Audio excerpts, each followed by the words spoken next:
মালদার হরিশ্চন্দ্রপুরে দুর্ঘটনা, দুই বাইকের মুখোমুখি সংঘর্ষে মৃত্যু হয়েছে দুজনের, আহত আরও দুজন। চাঁচল সুপার স্পেশালিটি হাসপাতালে ভর্তি রয়েছেন আহতরা। ভালুকাগামী রাজ্য সড়কে বনচরিয়া এবং বরাডাঙ্গি দুটি গ্রামের মাঝে এই দুর্ঘটনা, যেমনটা জানা যাচ্ছে।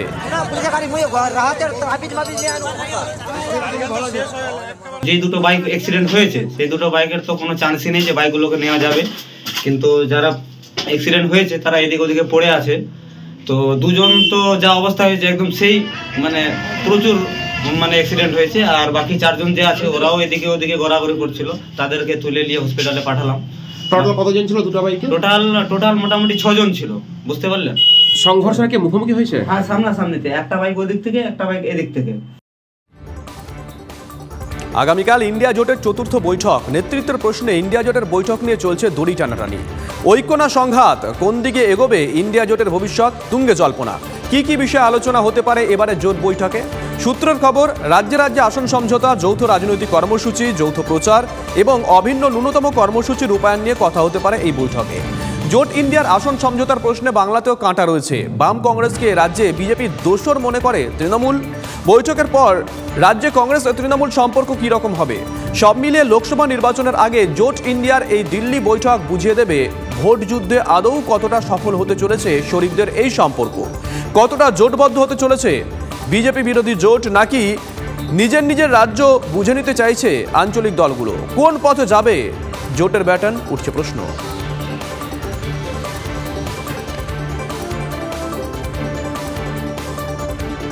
বিধানসভা নির্বাচনে 3 রাজ্যে হার, লোকসভার রণকৌশল তৈরিতে বৈঠকে বসছে Congress working committee.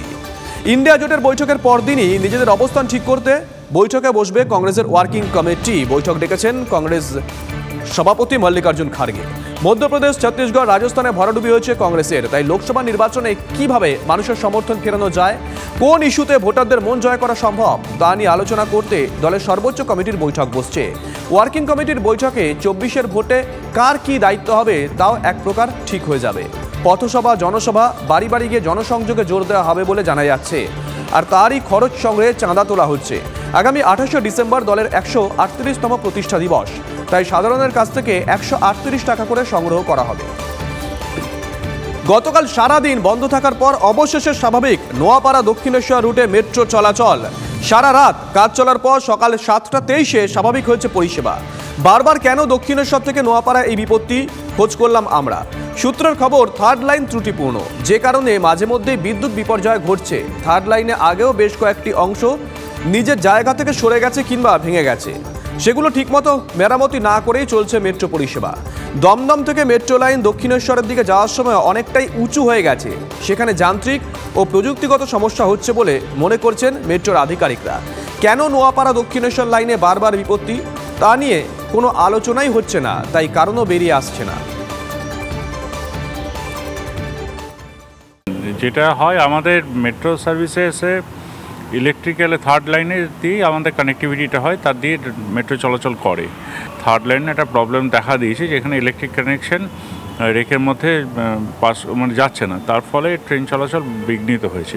Electrical problem তো হঠাৎ করে বলে আসে না, কোনো কারণে হয়ে গেছে, যে কারণেই হোক এটা দুর্ভাগ্যজনক, এবং মেট্রো পরিষেবা না দিতে পারলে মানুষের একটা বিরাট প্রবলেম হয়। কলকাতাবাসী তো এটাই লাইফলাইন, তো প্রবলেমে তো সেটা মানতে হবে।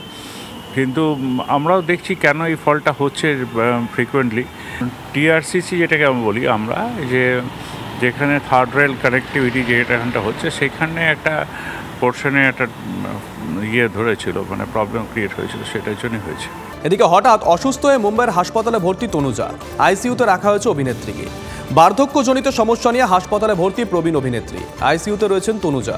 হাসপাতাল সূত্রে খবর, 24 ঘন্টা চিকিৎসকদের নজরদারিতে রয়েছেন, এখন অনেকটাই সুস্থ রয়েছেন প্রবীণ অভিনেত্রী। লিবিয়া উপকূলের শরণার্থী বোঝাই নৌকা ডুবে মর্মান্তিক দুর্ঘটনায় মৃত্যু হয়েছে 61 জন শরণার্থীর। মৃতদের মধ্যে রয়েছে শিশু এবং মহিলা। সূত্রের খবর, নৌকাটিতে 86 জন যাত্রী ছিল। লিবিয়া শহর জোয়ারা থেকে ছাড়ে এই নৌকা। প্রবল ঢেউয়ের ধাক্কায় নৌকা উল্টে বিপত্তি। শরণার্থীদের মধ্যে ইজিপ্ট, সিরিয়া এবং পাকিস্তানের নাগরিকরা ছিলেন বলে জানা গেছে।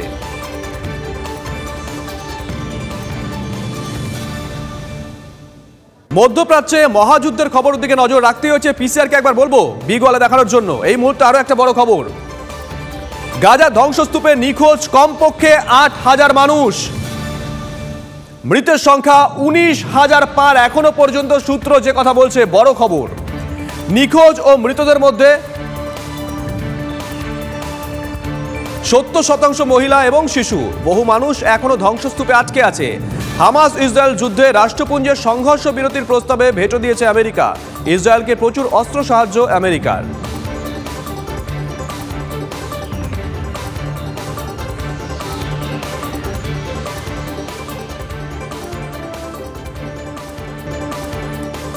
বিচারপতি অমৃতা সিনহার স্বামীকে ফের তলব সিআইটির। সূত্রের খবর, 22শে ডিসেম্বর ভবানী ভবনে তলব করা হয়েছে প্রতাপ চন্দ্র দেকে।